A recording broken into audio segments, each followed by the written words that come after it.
Bonjour et bienvenue sur la chaîne. Ici, on parlait psychologie. Vous pouvez me retrouver sur psychologue.net. Je fais du distanciel des visios.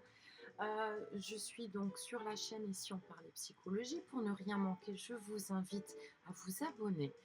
Aujourd'hui, et vous le savez, c'est un thème qui me plaît particulièrement. Les écrans. Et oui, parce que les écrans, finalement, ils sont partout. Alors, la problématique aujourd'hui, c'est que les écrans sont partout dans nos vies et on a un vrai impact sur la santé, les relations sociales aussi. Le bien-être physique et mental est pas toujours en adéquation. Les écrans, ils sont l'essentiel pour l'éducation, d'accord, la communication, mais aussi le divertissement. On a l'utilisation à l'école via les plateformes comme Pronote, EduConnect, Parcoursup. Donc il y a un vrai rôle lié à l'apprentissage.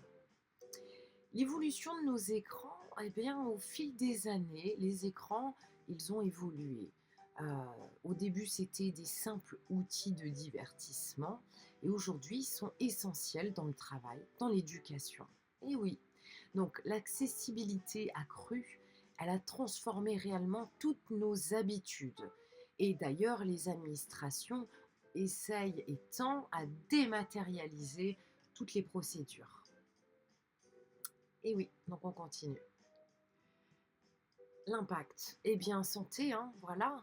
L'exposition prolongée aux écrans entraîne des problèmes de vue, c'est vrai, tels que une fatigue oculaire. On a de plus en plus de lunettes de repos, alors qu'il y a 10 ans, 20 ans, ça n'existait pas. C'était soit on portait des lunettes, soit on n'en portait pas. Aujourd'hui, on va avoir des filtres bleus, on va avoir voilà, ces outils pour prévenir les difficultés ophtalmiques.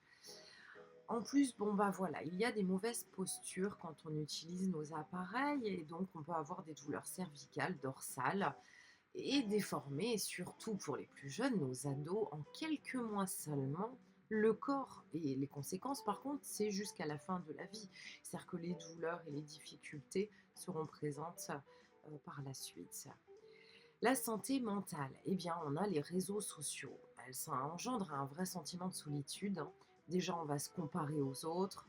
Il y a le harcèlement, il y a l'isolement, et il y a aussi toute cette diffusion de fake news. Les jeux vidéo aussi font partie des effets. On a l'addiction et l'anxiété avec l'augmentation de la frustration et de la colère. Donc, ça a un vrai impact. Donc l'éducation et l'apprentissage, eh bien, tout est en virtuel. L'orientation, le règlement de la cantine, les menus, les messages aux parents, les plannings, les agendas. Bah oui, il existe, je donne quelques exemples de plateformes, mais le travail et certaines, comment dire, les professeurs en tout cas, heu, rapidement utilisent, une plateforme numérique en demandant aux élèves, aux enfants de leur adresser par voie dématérialisée. Donc il y a une vraie réalité de cet outil, qui est devenu, plus qu'indispensable parce qu'un enfant qui n'est pas équipé, eh bien, il est pénalisé par les professeurs. Voilà, ça c'est réel, faut pas l'oublier. Ils vont pas vous le dire, mais en tout cas en tant que maman, eh ben oui, c'est une réalité. L'enfant qui ne peut pas envoyer son travail en voie dématérialisée, il est pénalisé. Stratégie de protection. Allez, on y va. Donc il faudrait limiter le temps d'écran. Bah oui, on a beaucoup d'experts qui suggèrent de passer 2 heures par jour pour les loisirs numériques. Ça peut vous sembler peu, mais honnêtement, c'est ce qui serait d'usage un peu pour le scroll ou alors voilà, les réseaux sociaux, les vidéos courtes. Parce que, bah, voilà, ça a vraiment un impact et j'avais fait une vidéo sur, les dangers, des écrans. Je vous invite à la visionner. On garde, un œil sur les réseaux et les jeux, hein, parce que, bah, les jeux en réseau, c'est pareil. Donc il y a un vrai danger. parce que voilà, on ne sait pas l'impact que votre enfant ou l'ado, va avoir, suite à toutes ces informations et ces contenus. Donc déjà, on peut installer un VPN parce que, bah, ça sécurise les intrusions, la perte de données privées, des photos, des vidéos. Hem, on peut créer un mail spécifique, c'est-à-dire, bah, voilà, pour les réseaux sociaux, on va créer une adresse mail qui n'est pas, le mail officiel pour les administrations.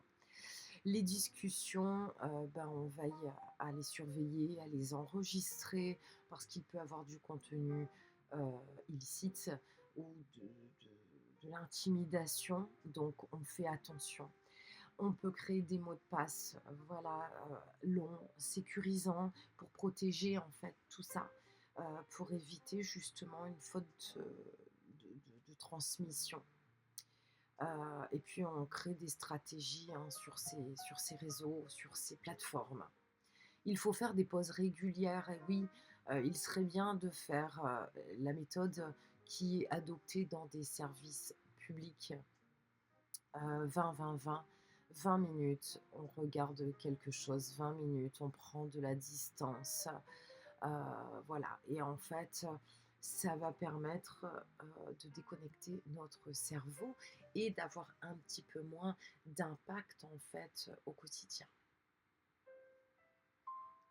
Alors, l'utilisation positive, eh bien, c'est vrai qu'il faut admettre que les ressources en ligne, elles sont super parce qu'aujourd'hui, voilà, on va avoir, énormément de contenu, on va échanger avec le monde entier.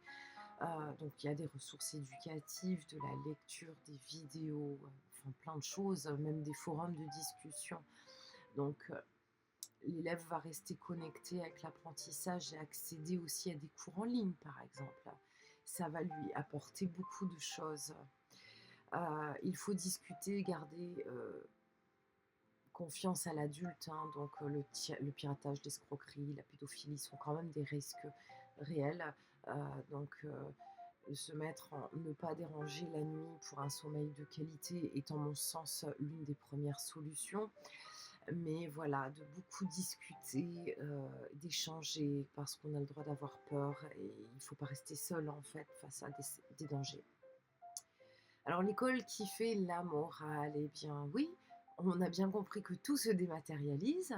Les liens humains sont majoritairement par contre dans l'information, sondage, discussion, prise de rendez-vous, les devoirs, les cours, tout est sur plateforme. Il est important de comprendre qu'il faut montrer l'exemple en fait, hein. Si vous-même vous utilisez toutes ces plateformes, vous ne pouvez pas critiquer le fait que ces jeunes et ben finalement, ils sont très, très, très à l'aise avec le numérique et ils ne font pas que les plateformes. Donc éduquer et conseiller, c'est pas réprimander et faire culpabiliser. Donc voilà, il était bien de recentrer le clocher au sein de village.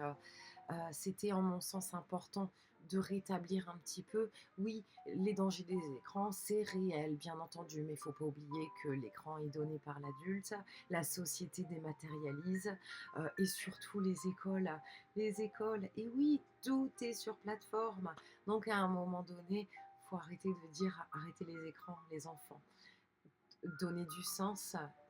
J'ai un exemple incroyable. Les livres à lire à l'école, c'était normal. On avait au programme plusieurs lectures à effectuer avec une fiche de lecture. Aujourd'hui, les enseignants donnent l'indication à leurs élèves. Soit tu lis, soit tu vas sur YouTube écouter directement la lecture. Alors, à un moment donné, il faut remettre les choses dans le contexte. J'espère que ce sujet vous a plu. Je vous invite à liker, à commenter.